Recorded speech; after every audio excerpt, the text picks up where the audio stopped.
Thank you for tuning in to Soapbox Daily, episode 161. Hey, I'm your host, Matt Morgan, and thank you very much for tuning in today. Thank you very much for being here. Guess what, folks? It is hump day. Happy hump day to you. How is you doing today? How is your week going? Furthermore, the better question is how is your integrity going? How's your integrity this week? Are you being a positive change? Are you doing the right thing when no one else is watching? Only you will know onwards and upwards. And yeah, I might sound like a broken record, but hey, it's the truth, folks. The only way we're going to change this world is a domino effect. So you got to set the positive example, do the right thing, and it will become trendy. It will become viral. You know, you can do it. I believe in you. There's a lot more work we have to do there, folks. But speaking of which, when it comes to human behavior and interactions, that's kind of our topic today. Our topic today for episode 161 of Soapbox Daily is, what is gaslighting? That is our question for today. What is gaslighting? Interesting term. Gaslighting, if you're wondering where it comes from, and I'm pretty sure you probably heard it in some circles and some levels of conversation, but let me give you a little bit of history. The term gaslighting comes from the 1938 play Angel Street,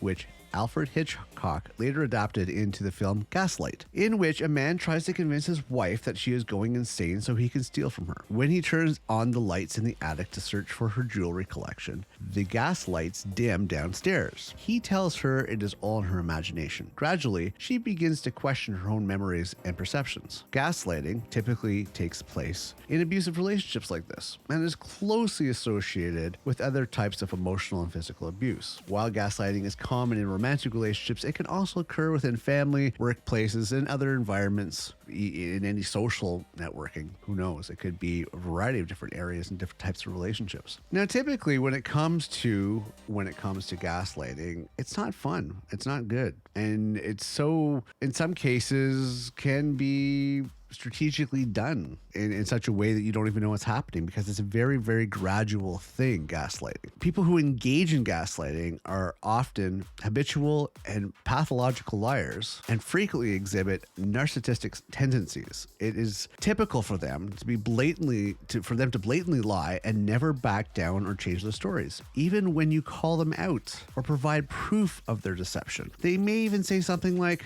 "You're making things up. Oh, that never happened. Oh, you're crazy." Lying and distortion are the cornerstones of gaslighting behavior. Even when you know that they are not telling the truth, they can be very convincing. And in the end, you start to second guess yourself. And it's a shame. I had an experience about this, and it was really weird because how it's coming to me was actually at a game I play online where I had this player try to discredit the character I was playing in the class I was playing, insisting and trying to convince me, and I know what gaslighting is, you can see it if you understand the signs to look for, but trying to convince me that my understanding of the character I was playing and the statistics and stats and everything else that my character needed by the class it was playing were wrong.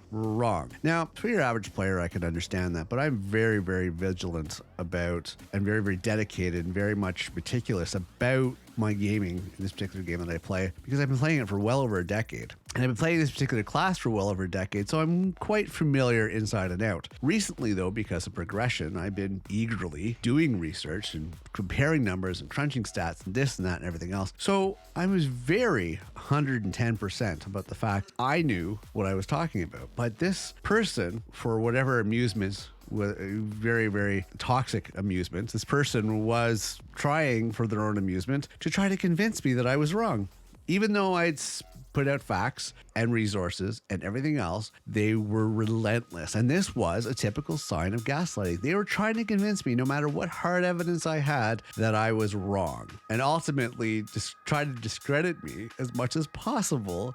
I mean, when people, these narcissistic personalities who are just psychologically off, try to gaslight you. I mean, they do it in such strategic ways. They try to pretend they worry about you while subtly telling others that you are crazy or you're emotionally unstable. It's manipulative to its extreme, and unfortunately this tactic can be extremely effective, and many people side with the abuser or bully without even knowing the full story. But additionally, someone who engages in gaslighting may lie to you and tell you that other people also think this about you. It's just one big game for whatever reason. It's some twisted kind of amusement. It's yeah, I don't know. So bottom line, when it comes to gaslighting, you got to be careful about it. Be sure of your facts or separate yourself from the individual when it comes to somebody trying to manipulate you in this extreme. Because if they start making you question your own sanity, then you start really second guessing and having doubts. And you're better off to remove yourself from the situation and get facts from a trusted source. Talk to somebody that you know you can rely on and you don't have to worry about, because it's like you're trying to throw off your train of thought, which causes you to question everything about what's being said. Remove yourself from that person, remove yourself from that situation.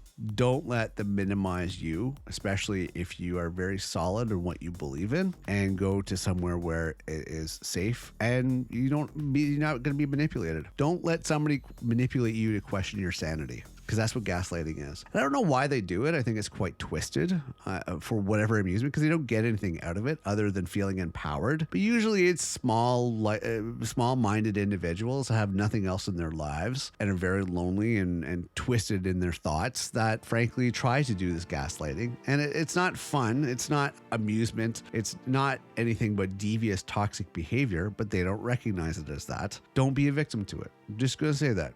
Don't be a victim of it, because they will take you down the rabbit hole that you don't want to go to. This is a final recap on this. Gaslighting can include a range of tactics, including lying, distracting, minimizing, denying, and blaming. When you are dealing with someone who uses gaslighting as a manipulation tool, pay close attention to what they do, not the words they choose. Remember, don't doubt your reality. Don't let anybody tear you down like that. Step away from it. Because if you identify with any signs of gaslighting, it's important that you seek professional help right away. If you left undressed, gaslighting to take a significant toll on your self-esteem and overall mental health. So that's about it. I wanted to touch on this. Might talk about it later on down the road in another episode. But bottom line is gaslighting. The typical goal of gaslighter is not manipulation per se, more about power and control, typically with the misguided cooperation of the manipulated victim. The type of learned behavior is often rooted in psychopathy and also a personality disorder such as narcissism, antisocial, and borderline. I'm your host, Mad Morgan. I want to thank you very much for tuning in today. Hey, if you're sitting back today and you got nothing better to do, by all means, please check us out, our central hub of themadmorgan.com, themadmorgan.com. You can find out all our podcasts and shows and projects and everything else now and in the future down there. We are centralizing everything, so that's where you will find us, because I think I've made some long-term plans that I'm going to focus on other shows right about the episode 200 of Soapbox Daily, and I'm going to go into other ventures because there's a lot of stuff I want to do, a lot of teachings that need to be out there, a lot of things I want to get out there to help out other people, and I'm going to do that in different formats and different ways and different shows. So themadmorgan.com, check it out. Have a great day. I'm your host, Mad Morgan, and I will see you next episode.